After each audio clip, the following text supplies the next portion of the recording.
રાષ્ટ્ર સુરક્ષા અભિયાન અંતર્ગત સુરત શહેરના એસઓજી દ્વારા જૂના નવા મોબાઈલ વાહન અને ભંગારના લેવેચ કરતી ડીલરો દુકાનદારોનું વિશેષ ચેકિંગ કરવામાં આવ્યું।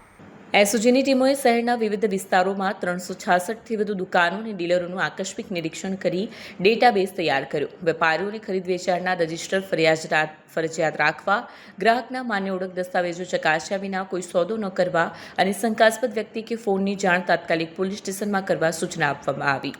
આ કાર્યવાહીનો હેતુ ચોરી, લૂંટ અને દેશ વિરોધી પ્રવૃત્તિઓમાં મોબાઈલના દુરુપયોગને રોકવા તેમજ ગેરકાયદેસર ખરીદ વેચાણ પર અંકુશ લાવવાનો છે।